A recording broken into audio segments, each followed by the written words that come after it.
Okay, good day po mga baryador. Salamat sa Diyos Ama at tayo ay malakas at lagi tayong sinubaybayan ng Diyos na Ama at iligtas tayo sa mga kapamakan. So salamat sa Kanya dahil Siya ang may nagpreserbar sa atin. So thank you Lord. Thank you so much sa pagbantay mo sa amin. So thank you sa mga ating mga subscriber. Paki-subscribe ang aking channel, Baryador, para malaman nyo ang mga pira na atin pong patuloy na hinahanap o pinibili. Dito sa inyong harapan, makita nyo, ito po yung tin baht Thailand coins na aking binibili sa mataas na halaga. Baka may naligpit kayo dyan at atin pong suriin ng mabuti kung yun po anong year yan. So bago tayo magpatuloy, imitahan ko kayo na mag-subscribe sa ating channel, Baryador. Searchable po yan sa YouTube channel, Baryador. Pa-subscribe na lang at i-share at pindutin ang bell button para updated tayo sa mga new video natin pong i-upload.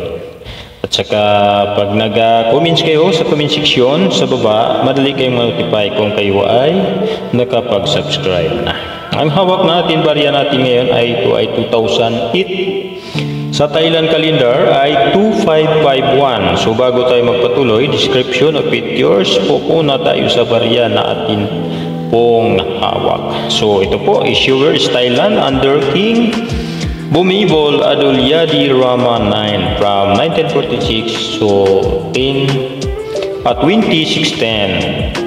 Type niya is standard circulation coins, year 2008 to 551 Thailand calendar, value 10 baht, composition B metallic aluminum bronze, center and copper nickel ring. So parehas ito ng natin 20 pesos na bago natin na B metallic.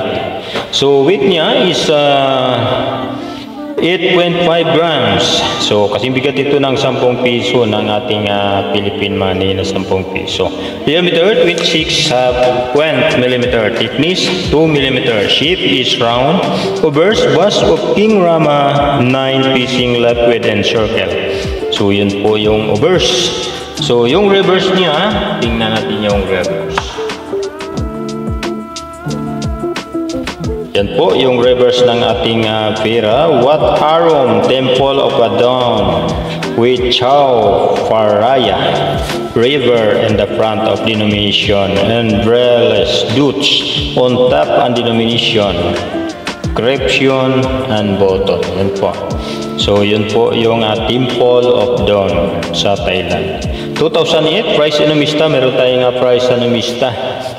So yun po price enomista 2008 is 37 piso uncirculated condition. Uncirculated ito yung mga year na hindi hinahanap yung 2008. So sa akin naman hinahanap ko lahat ng 10 baht ng Thailand.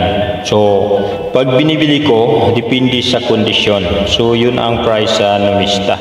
Ang hanap natin is 90-90 talaga. Kung mayroon kayong hawak yan na 90-90 o may 10 baht kayo dyan, comments kayo para madali kayong ma-notify, mag-subscribe kayo at i-send ninyo ang picture back to back para ma-analyze ko kung anong year yan kasi mayroon kasing Thailand calendar year yan so mahirap basahin.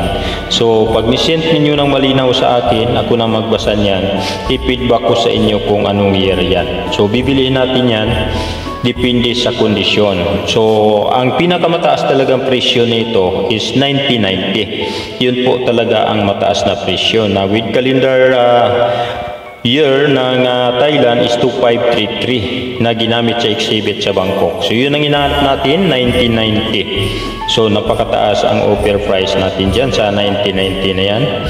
At wala pa ang out of 100 pieces kasi na ginamit sa exhibit, pinaginaalaan na nasa kamay ng mga nag-attend sa exhibit ang 50 pieces na nawala doon sa exhibit na ginawa nila. So hinahanap yan ngayon, baka ikaw ay isa sa nakahawak niyan, tingnan mong maigi yan, send mo sa ating comment section para mabasa natin. At i-follow kita. Pag nag-respond na ako, lalabas ka na doon sa messenger. So doon na tayo mag-chat. So yun po, yung 1990 to 533 Tin Baht Rama 9, may nag-counterfeit yan kasi bininta niyan doon sa Bangkok ng Thailand. So pag binta niya doon, akala niya makuha na yun yan yung price na 450,000. So napakataas ang offer ng Bangkok, Thailand ng 1990. So suriin ka agad yung hawak niyong Tin Baht dyan. At isend sa comment section, comments kayo. At huwag kalimutan mag-subscribe para madaling mag-notify. So para madali kong makilatis yung hawak niyong balya. So yun po. At tandaan lagi, ang ginamit na counterfeit nito ay ang dala nilang 1994 na 2537. So sa dulo, mayroon lang silang pinotol na yung parang guhit sa 13 yung 7 kasi lumagpas lang konti. So hindi sila hindi pa rin sila nagtagumpay dahil lumabas na counterfeit ang kanilang dala. So yun po, medyo sila, napahiya sila sa Tin Baht nila. So para malaman at palatandaan ng mga Thailand ay ang inner ring. So ang inner ring niya, ito po yung inner ring na yan. So pag Tin Baht, malaki ang inner ring. So hindi ma-counterfeit kasi maliban doon sa calendar year na babasahin pa natin, mayroong pang inner ring na atin pong itutukma.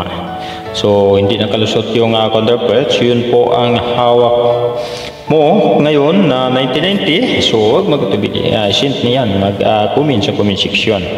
Atin pong bigyang pansin yan at atin pong bibilihin yan sa mataas na halaga. So yun po, okay po mga kabaryador, sana po'y malinaw po ang akin pong explanation sa barya na hinanap natin at sa presyo na dapat itapat natin sa hawak mong barya. So don't forget to subscribe my channel Baryador and hit bell button and update tayo sa mga video na akin pong i-upload kung kayo ay hit ng bell button at nag-subscribe. So yun po, okay, thank you so much, God bless you all, bye bye.